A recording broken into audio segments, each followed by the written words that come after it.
Thank you for tuning in to Faith Connection. Хочу щиро подякувати вам, що ви були разом з нами в цій програмі. Merci pour joindre la connexion de la foi. Lorsque nous vous aidons de connecter avec Dieu. Bonjour, comment allez-vous? J'espère que la journée passe bien. Je m'appelle Keith Shoemaker. Je suis un missionnaire au Burkina Faso. Je suis là-bas depuis 11 ans, en Afrique depuis 14 ans.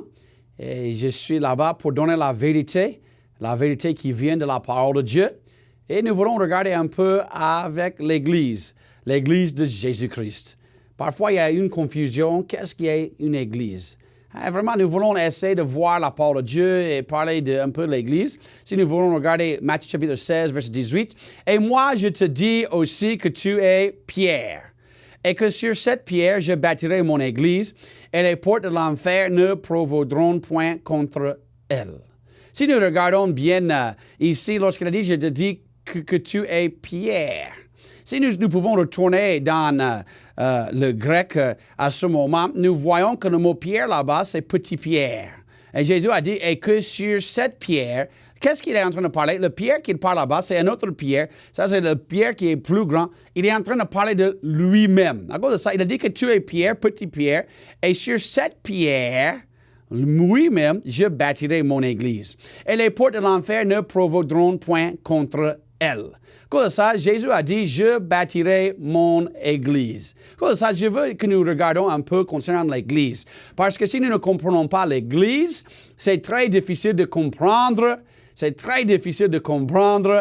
Qu'est-ce que Dieu veut de nous et vraiment comment nous pouvons marcher avec le Seigneur Jésus-Christ. Si vous êtes là et vous n'êtes pas encore sauvé, je veux causer un peu de cela aussi. Parce que le jour de mon salut, c'était le jour le plus important de toute ma vie. Parce que vraiment, la Bible a dit que celui qui a la vie, celui qui a le Fils, celui qui a le Fils a la vie. Mais celui qui n'a pas le Fils, il n'a point la vie. Ça, c'est la vie éternelle. Mais si nous regardons ici au niveau de l'Église, l'Église n'est pas simplement un bâtiment. Il y a des gens qui parfois, ils parlent, il faut rencontrer à l'Église. Bon, je sais que nous pouvons utiliser ce terme, mais dans la Bible, il n'y avait pas de bâtiment comme ça au niveau de l'Église. Comme ça, l'Église, c'est quoi? Ce n'est pas simplement un bâtiment. Ce n'est pas simplement un rassemblement mondain. Il y a parfois des jeunes viennent faire quelque chose ensemble. Il y a de la musique, des choses, et des choses comme ça. Ce n'est pas un rassemblement politique aussi. Ce n'est pas ces choses comme ça que nous sommes en train de voir. Ce n'est pas un rassemblement des non-croyants. Nous espérons que les gens qui ne connaissent pas Jésus-Christ viennent à notre Église. Et notre désir est qu'ils viennent et ils reçoivent Jésus-Christ comme leur sauveur. Mais il y a quelque chose qui est clair. Moi-même, je ne change pas mon Église afin que les gens soient attirés à mon Église. Je continue de marcher comme Dieu veut et je donne l'Évangile avec un cœur d'amour. Aujourd'hui, vraiment, j'aime les autres, je vous aime et je veux que vous venez à la repentance et que vous venez vous recevoir Jésus-Christ comme votre sauveur. Mais moi-même, je ne peux pas changer. Je ne peux pas changer et faire des choses qui ne sont pas normales selon la parole de Dieu afin d'attirer les autres. Et si nous regardons un autre passage ici, nous voulons regarder 1 Timothée chapitre 3 et verset 15. La Bible a dit, « Et afin que tu saches, si je tarde, comment il faut se conduire dans la maison de Dieu, qui est l'Église de Dieu vivant, la colonne est la base de la vérité. » Moi-même, j'ai commencé plusieurs églises et nous avons même commencé des églises en bas des manguiers. Ça, tu dis que tu peux avoir l'église en bas des manguiers? Bien sûr, parce que l'église n'est pas un bâtiment. L'église, c'est un groupe de gens, un rassemblement de croyants. Des croyants qui? Croyants en Jésus-Christ, qui sont venus ensemble, dirigés par le Saint-Esprit, pour faire l'œuvre de Dieu, achever la volonté de Dieu sur ce monde. Alors ça, c'est ce qui est très important, et nous avons besoin de faire ces choses aussi. Si nous regardons ici, Jean chapitre 3, verset 16, « Car Dieu a tant aimé le monde qu'il a donné son Fils unique, afin que quiconque croit en lui ne périsse point, mais qu'il ait la vie éternelle. » Vraiment, celui qui n'est pas sauvé, si vous êtes en train de regarder ce message, nous voyons un verset qui est bon, hein, qui est formidable. Car Dieu a tant aimé le monde. Il a aimé tout le monde. C'est à cause de ça, Jésus est venu. Il est mort sur la croix. Il est mort pour vous. Il a pris ta place. Moi et toi, nous avons mérité la mort, mais il est mort pour nous, afin que quiconque croit en lui ne périsse point, mais qu'il ait la vie éternelle. Si tu crois en Jésus-Christ, hein, tu ne périsses point. Hein? La Bible dit ça. C'est pas moi. C'est la Bible, c'est la parole de Dieu, mais qu'il ait la vie éternelle. Aujourd'hui, j'ai la vie éternelle. Je ne périsse point. Je peux mourir physiquement, mais pas périr. Parce que j'ai la vie éternelle, parce que je suis en Christ. Verset 17, « Car Dieu n'a pas envoyé son Fils dans le monde pour condamner le monde, mais afin que le monde soit sauvé par lui. » Ça veut dire que si les pécheurs viennent à l'Église, notre but, ce n'est pas qu'ils sont confortables parmi nous, peut-être confortables après qu'ils reçoivent Jésus-Christ, mais avant qu'ils reçoivent Jésus-Christ, s'ils sont dans leur péché, je veux qu'ils soient confortables peut-être avec notre accueillement, ça c'est bon. Mais si quelqu'un continue, semaine après semaine, et dit, pasteur, merci pour le message est bon. Et il est toujours dans ses péchés. Et il vient dire, pasteur, le message était bon. Merci, pasteur. Et il continue de dire que c'est bon. Il est joyeux. Il vient, il ne voit pas qu'il y a un problème. Non. Si moi-même je viens et je prêche la parole de Dieu, je veux que ça touche son cœur jusqu'au point qu'il fait une décision de recevoir Jésus-Christ comme son sauveur. Hein? Celui qui croit en lui n'est point condamné. Ça, c'est vrai. Aujourd'hui, je ne suis pas condamné. Pourquoi? Parce que j'ai cru en Jésus-Christ. Mais celui qui ne croit point est déjà condamné. Tu dis, mais je ne suis pas mauvais, je n'ai pas fait les mauvaises choses. Non, nous sommes tous des pécheurs. Même si c'est une petite chose que tu as fait, c'est un peu. Non, nous sommes des pécheurs. Même si c'est un peu, même si c'est grand, nous sommes des pécheurs et nous sommes condamnés. La Bible a dit ça parce qu'il n'a pas cru au nom du Fils unique de Dieu. Verset 19. Et la cause de cette condamnation, c'est que la lumière est venue dans le monde et que les hommes ont mieux aimé les ténèbres que la lumière, parce que leurs œuvres étaient mauvaises. Moi-même, je veux dire quelque chose ici simplement à nous qui sommes en train d'écouter la parole de Dieu ici. Vraiment, il ne faut pas aimer les ténèbres plus que la lumière. Jésus est venu vraiment afin que nous pouvons avoir la vie éternelle. Il est venu pour envoyer la lumière et la lumière est là et il faut laisser Dieu éclairer vos cœurs. Ça, c'est ce qui est important. Et si nous regardons Jean chapitre 3, verset 20, « Car quiconque fait le mal est la lumière, et ne vient point à la lumière, de peur que ses œuvres ne soient reprises. » Vraiment, c'est des bonnes choses que nous sommes en train de voir ici. Nous avons besoin de continuer de marcher dans la parole ici, de voir quelle est l'Église. Jean chapitre 3, verset 21, « Mais celui qui agit selon la vérité vient à la lumière, afin que ses œuvres soient manifestées parce qu'elles sont faites en Dieu. » J'ai essayé d'expliquer quelque chose un peu, que l'Église, nous sommes là-bas, hein, afin que les pécheurs viennent, ou les gens qui ne sont pas certains de salut, ne sont pas certains que s'ils meurent, ils iront au ciel pour trouver la vérité. Ça, c'est clair. Hein?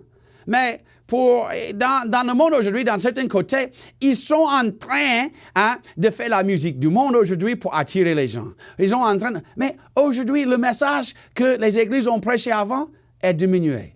Hein? Ils chantent beaucoup, ils dansent beaucoup, mais ils ne prêchent pas. Et si tu demandes aux gens, ce qui est important, qui parlent à l'église, disent que non, j'aime mon église, vraiment, c'est vivant. Et tu demandes à eux, si tu meurs aujourd'hui, tu iras où? Parfois, ils disent le ciel, et tu dis pourquoi, ils ne peuvent pas dire. Toi, tu pars à l'église, et après ça, tu veux dire que c'est à cause. Je dis que je ne suis pas mauvais. Parfois, ils disent que c'est par le baptême. Il y a les autres qui ont dit à moi, je suis membre de l'église. Je dis que je n'ai pas demandé si tu es membre de l'église. Tu penses qu'à cause d'aller à l'église, que tu peux entrer dans le ciel? Non. L'église ne sauve pas. Est-ce que l'église est morte pour toi? Qui est mort pour toi? C'est Jésus-Christ. Et c'est Jésus-Christ qui est le sauveur du monde.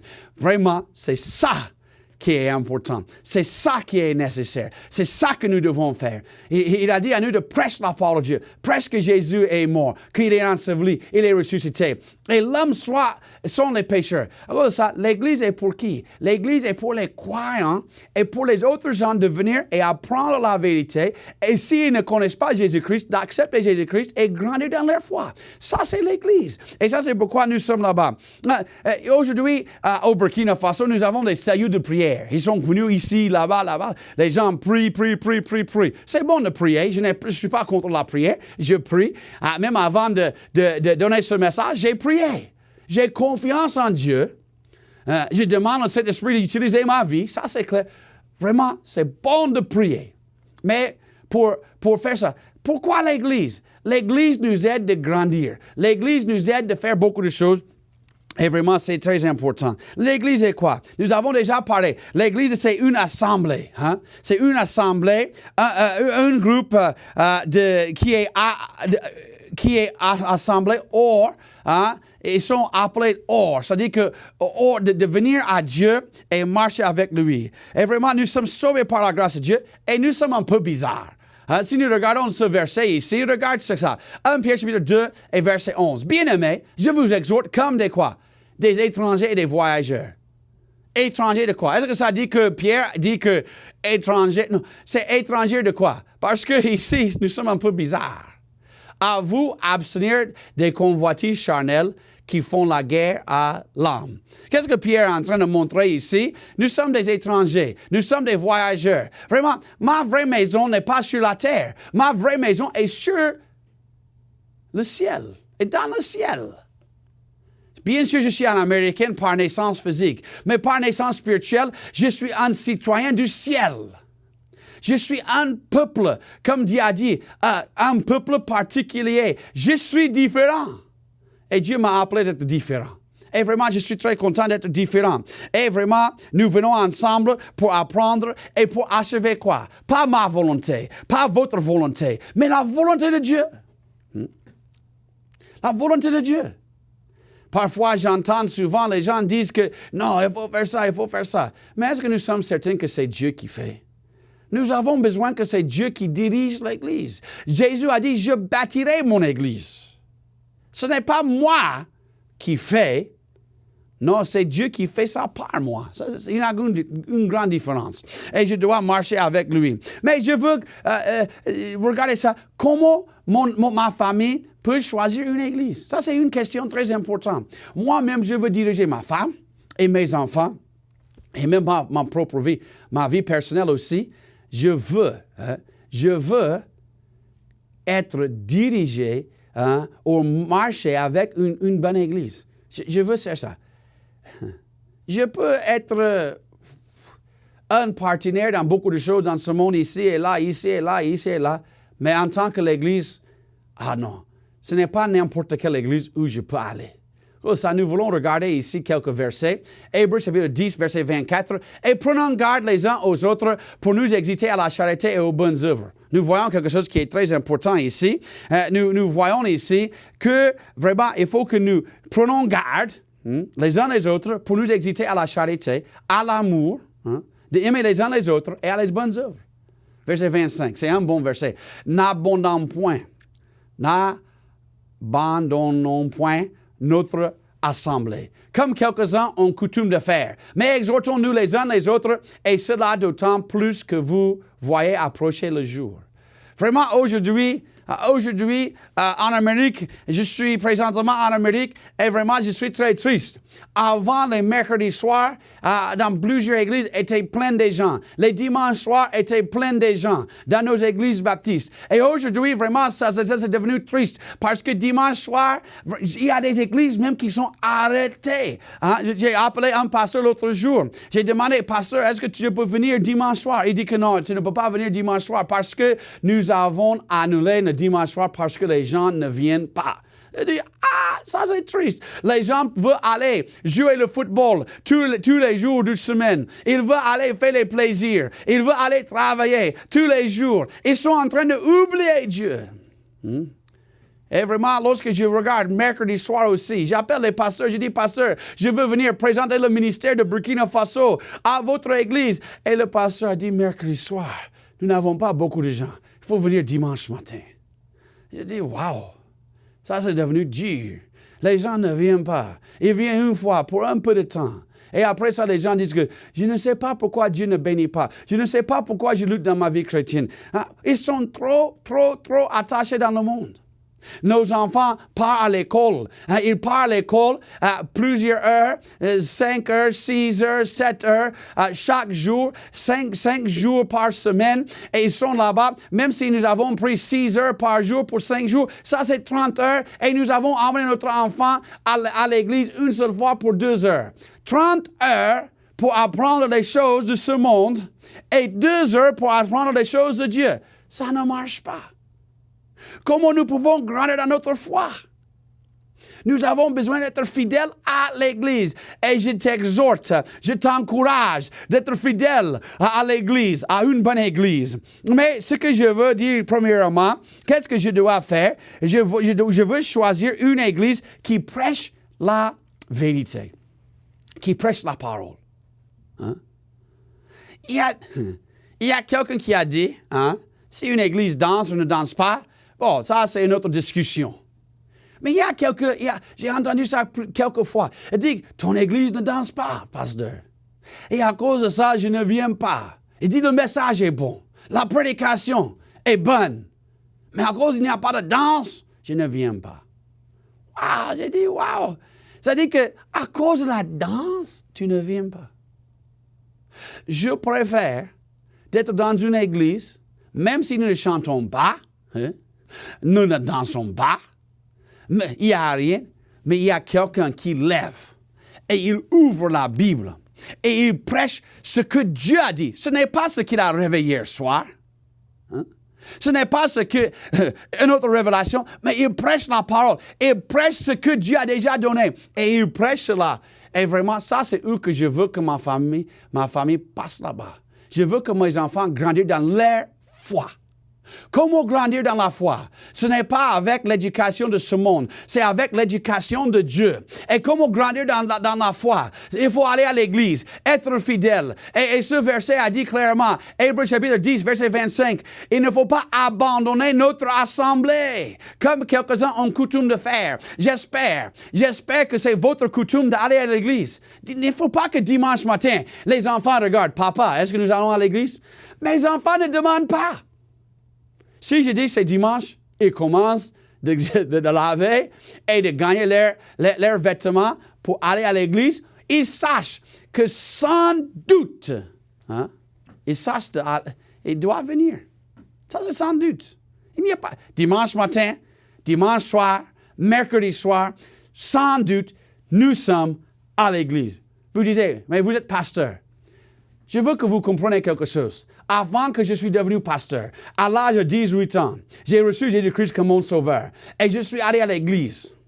J'étais à l'université, vraiment chargé. J'ai joué le basket 3 heures par jour. J'ai travaillé aussi. Et je n'ai manqué l'église. C'était rare. Sauf seulement que nous étions en train de voyager parce que j'ai joué le basket à l'université, mais ça a été peu de temps. J'ai discuté avec l'entraîneur et j'ai dit à l'entraîneur, est-ce qu'il peut arranger le jour? Je peux venir faire la pratique, mais il faut que je fasse ça avant. L'entraînement avant, parce que mercredi soir, l'église est là et je veux aller à l'église. Il a dit, il n'y a pas de problème, vous pouvez aller. Et j'étais très fidèle. Chargé, mais fidèle. Beaucoup de choses à faire, mais fidèle. Je connais un homme de Dieu. Son nom, j'appelle ses frères Jean. Oh, vraiment, c'est un homme d'affaires. Mais vraiment, il travaille. Il arrive même au travail parfois à 5 heures dans le matin. Mais il ne manque jamais l'église. Il est toujours là. Si l'église est là dimanche matin, dimanche soir, jeudi soir, leur église fait au lieu de mercredi soir, jeudi soir, il n'y a pas de problème. Il est toujours là. S'il y a autre chose dans la semaine, il est là. Jamais. Il n'y a pas un conflit entre son travail et son église. Jamais. Dieu a béni cet homme beaucoup. Pourquoi? Parce qu'il est fidèle. Et Dieu m'a béni parce que je suis fidèle. Lorsque je dis béni, ce n'est pas béni de l'argent nécessairement. Dieu m'a béni de beaucoup de choses. Hein? J'ai une bonne femme. J'ai des enfants. 4 enfants. Ouh, c'est vraiment, j'aime ma famille beaucoup. J'aime ma famille en Afrique beaucoup. Hein? Vraiment, c'est toujours un plaisir de prêcher la parole de Dieu là-bas. Et vraiment, je suis présentement en Amérique, de tourner dans les églises. Et j'ai un cœur pour retourner bientôt en Afrique pour être avec mes frères et mes sœurs là-bas. J'aime mes frères et mes sœurs là-bas. Je suis béni par eux. Chacun d'eux, je suis béni par eux. Pourquoi? C'est l'Église de Dieu. J'aime l'Église de Dieu. Hein? Si je n'avais pas l'Église, ouais, ça c'est grave pour moi. L'Église, vraiment, en tout cas, quelqu'un peut dire l'Église est ma vie. Mais même avant que Dieu m'a appelé de prêcher, j'étais fidèle à l'Église. L'Église est vraiment bonne. Et tu dis que, quelle est la vérité? Il faut que quelqu'un croie le vrai salut d'abord. Le salut, c'est clair. Quel est le vrai salut? Une Église qui prêche que Jésus est Dieu. Ça, c'est clair. S'il ne prêche pas que Jésus n'est pas Dieu, il ne faut pas. Ça, c'est pas la vérité. Ça, j'ai dit qu'à trouver une église qui prêche quoi? La vérité. La Bible est claire avec ça. Hein? Jésus est Dieu. Une autre chose, que Jésus est mort, enseveli et ressuscité, il est vivant. S'il ne prêche pas, ça c'est un problème. Si je regarde aujourd'hui avec une voiture, il y a des choses dans la voiture qui sont nécessaires pour rouler, mais il y a d'autres choses qui ne sont pas nécessaires. Si je regarde radio, est-ce que c'est nécessaire? Non, je peux jeter radio à côté. Si c'est... je ne sais pas quelle autre chose, mais radio, peut-être. Mais si je regarde moteur, est-ce que je peux enlever le moteur et aller? Non. Est-ce que c'est l'essence? Non. Il y a certaines choses qui sont essentielles à la voiture afin que ça puisse aller.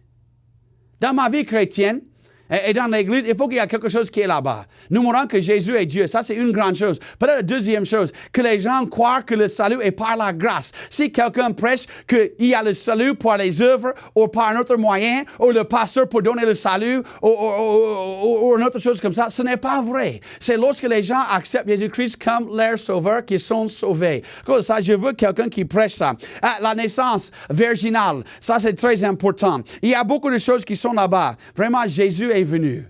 Hein? Il faut trouver quelqu'un qui prêche la vérité. Aujourd'hui, les gens mélangent les versets. Il faut savoir la Bible, apprendre la Bible, marcher avec la Bible. C'est très important. Je veux que nous regardons un autre point ici, 1 Corinthiens chapitre 3, et nous voulons regarder verset 11. Car personne ne peut poser d'autre fondement que celui qui a été posé, lequel est Jésus-Christ. Oh, vraiment, ça c'est une vérité. Jésus est le fondement. Jésus, vraiment, c'est la fondation. Jésus a dit quoi? Je bâtirai mon église. Je bâtirai mon église. Il est la fondation. Et vraiment, nous voyons que c'est très, très, très clair. Jésus croit, Éphésiens chapitre 2, verset 19. Ainsi, vous n'êtes plus ni des étrangers, ni des gens de dehors, mais concitoyens des saints et de la maison de Dieu. Étant édifié sur le fondement des apôtres et des prophètes, dont Jésus-Christ est la pierre angulaire. Est-ce que tu as regardé ça? Le fondement. La pierre angulaire. Ça, c'est Jésus-Christ. Et nous voyons ici que aussi Jésus est la tête de l'Église. Jésus est la tête de l'Église. Regarde ce verset, Éphésiens chapitre 1, verset 22. Et il a mis toutes choses sur ses pieds. Il l'a donné pour chef suprême de l'Église. Je suis pasteur. Hein? Parfois, je peux dire que je suis berger, mais en toute réalité, je suis sous-berger. C'est Jésus et après ça, c'est moi. Hein? C'est Jésus et après ça. Jésus est le chef de l'Église. Et tu dis, mais comment marcher dans la volonté de ton maître, Jésus? C'est avec la parole. C'est avec la parole. Le Nouveau Testament, tout le Nouveau Testament, c'est la révélation de qui? La révélation de Jésus-Christ. Qui a enseigné Pierre? Jésus. Qui a enseigné Jacques? Jésus. Qui a enseigné Paul? Jésus. Qui a enseigné Jean? Jésus. Tout qui est là-bas, c'est que Jésus a enseigné. Et vraiment, c'est très important. Si nous regardons ici, Actes chapitre 20, verset 28, « Prenez donc garde à vous-même et à tout le troupeau sur lequel le Saint-Esprit vous a établi évêque pour paître l'Église de Dieu qu'il a acquise par son propre sang. » Ça est bon.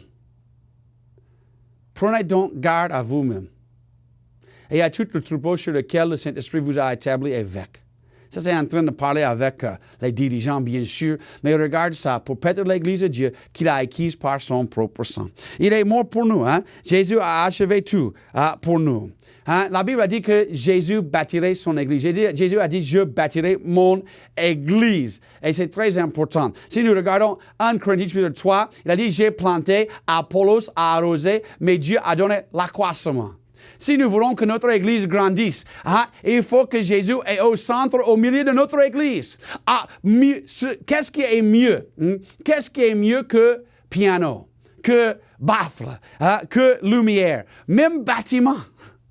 Je préfère d'être en bas d'un manguier et avoir Jésus en train de diriger notre Église qu'avoir un grand palais avec beaucoup de baffles, beaucoup d'instruments et vraiment nous avons des bons bancs. Non. Je veux Dieu. Je veux que Dieu est au centre de mon Église. Je veux que c'est lui qui contrôle tout parce que c'est important. C'est Jésus qui peut bâtir l'Église et je suis content d'une autre chose. Même si Satan veut, il ne peut pas gâter totalement l'Église parce que Jésus a donné cette promesse dans la parole.